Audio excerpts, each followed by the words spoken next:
દર્શક મિત્રો, હું દિલીપ કુમાર પરમાર ફરી એકવાર આપની સેવામાં ઉપસ્થિત સિને સરિતાના માધ્યમથી.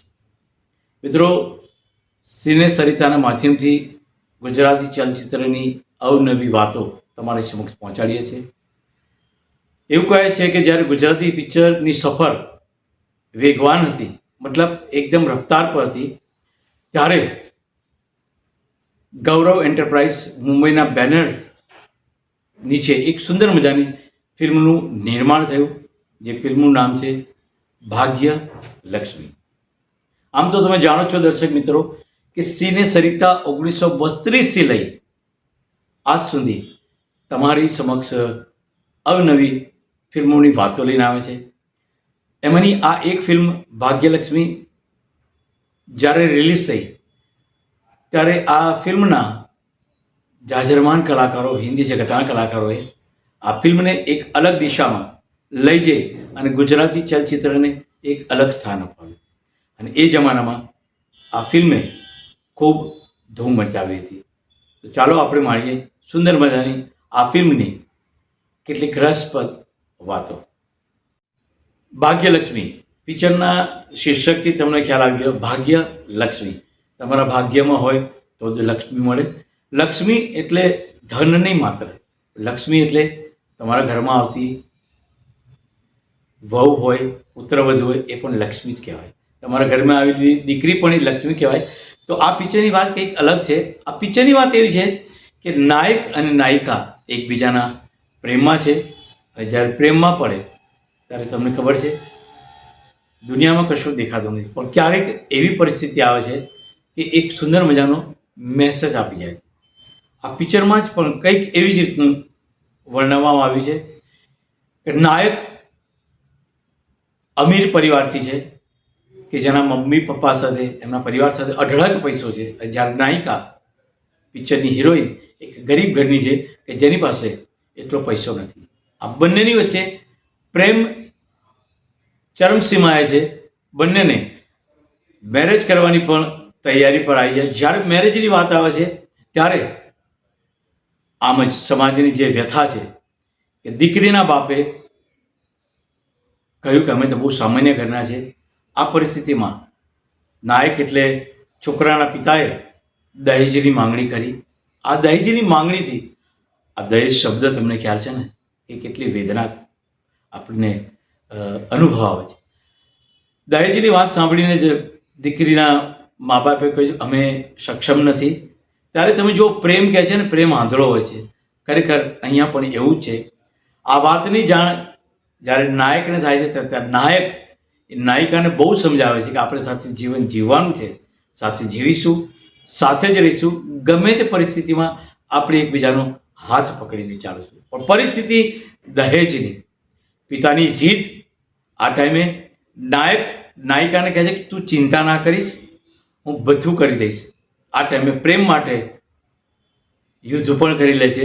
ઘણા પિક્ચરોમાં તમે જોયું હશે. એવી જ રીતે સુંદર મજાની એક વિચારધારા સાથે એક નવું અનુકરણ કરે છે દીકરો, અને પોતાના જ ઘરમાં ચોરી કરે છે. આમ તો ચોરી કરવું પાપ છે, પણ ચોરી કરી અને એ નાયિકાને આપે છે કે લે આનાથી આપણે મેરેજ કરીશું. પણ જ્યારે આ ચોરીની વાત એ નાયકના પિતાને ખબર પડે છે તો તમે જાણો છો કે પિતા હોય છે, એને આ વાતની જાણ થતાં પછી હું આગળ તમને એટલે નહીં કહું, તમારા પિક્ચર જોવી પડશે. આ પરિસ્થિતિને જે સીન ઉત્પન્ન થાય છે એ ખરેખર હૃદયને સ્પર્શી જાય એવું છે.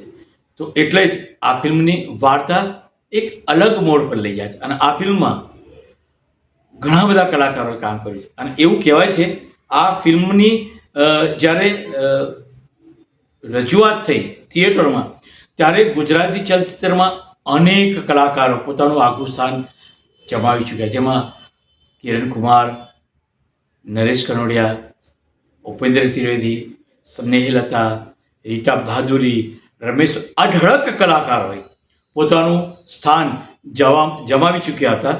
પણ મિત્રો, કહેવાય છે ને કે તમારી પાસે હુનર ને આર્ટ હોય અને તમારી પાસે જો ખરેખર કોઈ સ્ટોરી હોય તો એને કોઈ પણ સ્વીકારતું હોય છે. તો આ સમયગાળામાં હિન્દી ચલચિત્રના કલાકારો પણ ગુજરાતી પિક્ચરમાં ઝંપલાવવાની નક્કી કર્યું. અને આનંદની વાત તો એ છે કે આ ભાગ્યલક્ષ્મી ફિલ્મમાં ગુજરાતી ચલચિત્રના કલાકારો જેમ કામયાબ થયા એમ આ પિક્ચર દ્વારા હિન્દી જગતના કલાકારોએ પણ પર્દારોપણ કર્યું. એમાં હું તમને નામ આપીશ, તમને બહુ અજુગતું લાગશે. એક છે હિન્દી જગતના શત્રુઘ્ન સિન્હા સાહેબ, રીના રોય, અમજદ ખાન, પ્રેમ અને રંજીત. આવા દિગ્ગજ કલાકારોએ આ ફિલ્મમાં કામ કરી અને ફિલ્મને એક અલગ ઊંચાઈ પહોંચાડી. તો આ ફિલ્મ પણ માણવાલાયક છે. કદાચ મારી વાત પૂર્ણ થાય પછી આપ એક વખત આ ફિલ્મને જરૂર માણશો એવી મને આશા છે. તો મિત્રો, ભાગ્યલક્ષ્મી ફિલ્મના નિર્માતાની વાત કરીશું તો નિર્માતા બિપિન ઉપાધ્યાય, નિર્મલ બિશ્નોઈ, સુંદરસિંહ ઝાલા હતા. અને આ ફિલ્મનું દિગ્દર્શક તરીકે રવિન્દ્ર દવેએ આ પિક્ચરને કંઈક અલગ રૂપ આપ્યું. આ પિક્ચરના ગીતો બહુ જ રસપ્રદ અને કર્ણપ્રિય હતા. તો ગીતો લખનારની વાત કરીએ તો આ પિક્ચરના ગીતો લખ્યા છે કેશવ રાઠોડ, સંગીત આપ્યું છે ગૌરાંગ વ્યાસ. સિને સરિતાના પ્રાયોજક છે Ruku herbal products, gold hair oil અને ડાયમંડ મસાજ ઓઇલ. સવારની લહેજત, ગરમાગરમ ચા અને વ્રજકિશન ભૂમિ અખબાર. વ્રજકિશન ભૂમિ, સિને સરિતાના મીડિયા પાર્ટનર. તો મિત્રો, આ ભાગ્યલક્ષ્મી ફિલ્મની વાર્તા મારા થકી આપ સુધી પહોંચાડી સિને સરિતાએ. આપને કેવી લાગી? આપના સુઝાવ અમારી ચેનલ પર આપ જરૂર અમને જણાવશો, કોમેન્ટ બોક્સમાં લખશો. જો આ ચેનલ તમે સબસ્ક્રાઈબ ના કરી હોય તો ફરી એકવાર આને સબસ્ક્રાઈબ કરશો, શેર કરશો. બને એટલે કે દિલીપ કુમારને રજા આપશો. બીજી કોઈ નવી વાત સાથે તમારી સમક્ષ ઉપસ્થિત થઈ. જય જય ગરવી ગુજરાત. આ છે ગુજરાતી ફિલ્મનો ઇતિહાસ.